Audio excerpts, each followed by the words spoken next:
A famous Nintendo leaker just leaked info on an upcoming Nintendo Direct, and it's gonna happen sooner than you might think. Nintendo also released a survey on how game keycards impact how users purchase their games. So make sure to stay tuned for the entire video for all of that and more. But anyway, let's jump right into the video. So the first thing we have to talk about today is a Nintendo Direct leak from a popular Nintendo leaker who is pretty credible when it comes to their predictions. The leaker in question is Nate the Hate, who discussed a Nintendo Direct speculation on his podcast. The question that was asked says, quote, "So I guess I will put it out there, what do you know about the next Nintendo Direct?" And his answer said, quote, "From what I have been told, there is a Direct this month. So the month of July, but that Direct will not take place until after Donkey Kong Bonanza releases." He then continued to say, quote, "Beyond that, I have no additional information.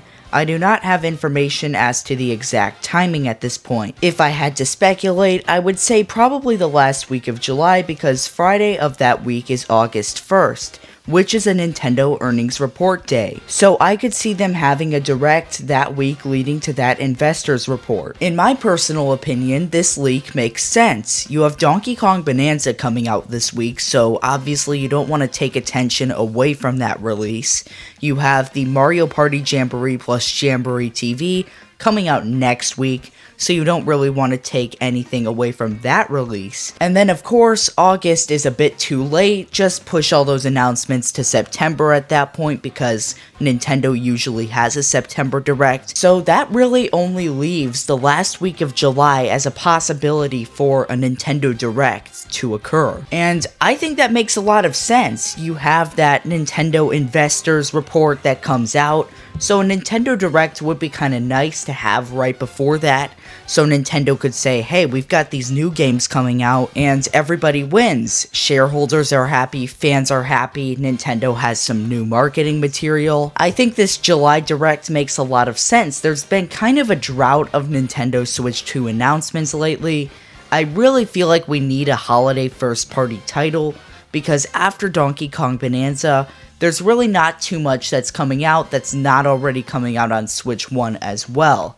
We need a Switch 2 exclusive game for the holidays. Now, I'm not here to speculate on what that holiday title would be. You can go watch my Nintendo Direct wishlist video if you want to see what I personally want, but I feel like Nintendo needs one more system seller because the Switch 2's biggest complaint is there's just not enough games on it right now. Before we get to the next piece of Nintendo news, I would really appreciate if you would like this video and subscribe to the channel. It really helps me out. Our next piece of Nintendo news regards Nintendo asking fans about how they like game keycards and if it affects how they purchase games. Now, this survey was specifically sent out to Japanese Nintendo customers, and we have an article over here on VGC that says, quote, "Nintendo is gauging player opinion on Switch 2's game keycards in Japan." Scrolling down the article, they say, quote, "Now, as reported by Switch Soku, Nintendo has sent Japanese players a survey to gauge their awareness of the game keycard system and if it affects the way they purchase games." If you see here, the survey questions are actually listed, and the first one says, quote, "Did you know that Nintendo Switch 2 packaged software includes a game card called a game key card?" And if you see, you can answer if you own one, if you know about them, or if you just don't know about them. The next question says, quote, "Do you know anything about the characteristics of the game key cards? Please select all that you know." The answer options that you can select list multiple characteristics of game keycards, such as after you download the game data, you don't need to connect to the internet, or free space is required, things like that. The final and most interesting question says, quote, "After reading the above explanation, if you wanted to buy a piece of software and there was a game keycard or a download version available, which would you choose? Please choose the answer that applies." And the answers actually allow you to select if you would purchase the download game over the game keycard. Now, I've been seeing a lot of posts about this particular survey that are floating around, and physical gamers who don't like game keycards saying, yeah, Nintendo is finally trying to listen to fans and gauge if they like game keycards or not. Now, in my opinion, that's one way that you could think of it. Nintendo is just trying to see if game keycards are popular or if they should just only make regular physical games an option. But I actually see two reasons that Nintendo could be pushing out this survey. Option A, and hopefully the reason that Nintendo is pushing out this survey, is that they just want to make sure that people are still going to buy game keycards who are physical gamers, and seeing if they would just prefer to purchase the download game over a game keycard. But I'm skeptical that option A is the only reason that Nintendo could be pushing out this survey, because it does cost money to make physical games, even game keycards. So what if they're pushing out this survey to see if they could get away with just doing away with physical games entirely and switching to digital?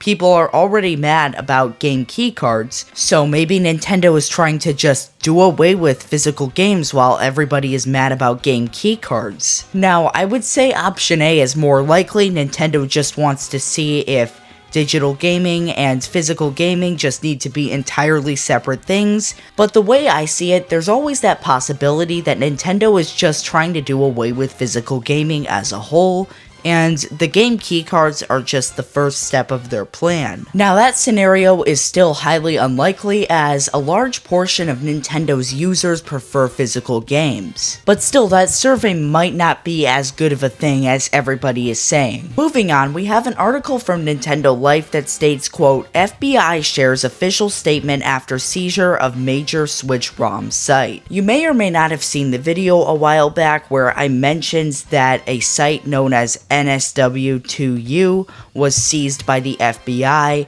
and basically just taken down. It was a site where you could basically illegally obtain Nintendo ROMs for use on an emulator. No surprise that that website was seized, because obviously it's an illegal site. But today we have a statement from the FBI regarding the seizure of this website. If you scroll down the article, it says, quote, FBI Atlanta seizes major video game piracy websites. It says, quote, the FBI's Atlanta field office announced today the seizure of several online criminal marketplaces providing pirated versions of popular video games. In addition to the seizure, the FBI has dismantled the infrastructure of these websites. For more than 4 years, the websites contained pirated copies of highly anticipated video games days or weeks before their official release date. Between February 28, 2025 and May 28, 2025, records indicate a total of 3.2 million downloads occurred on these sites from the most used download service. These actions resulted in an estimated loss of $170 million.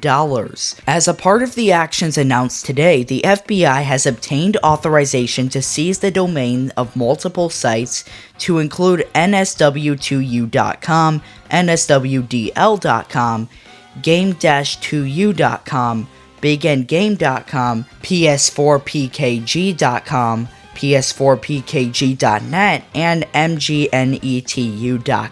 These domains hosted and facilitated access to the pirated video games. Anyone visiting these sites will now view a seizure banner that notifies them the domain has been seized by federal authorities. I do find it interesting that the FBI states that there's an estimated loss of $170 million, as if they think each of these pirates would have gone out and bought the video games legitimately anyway, if these sites were not available. But for those who downloaded these video games off these sites, you can't anymore. But anyway guys, that's gonna do it for today's video. Let me know down in the comments what you think will happen in this hypothetical direct, and what you think will be announced. Like and subscribe if you enjoy my content. Thanks for watching, and have a great day.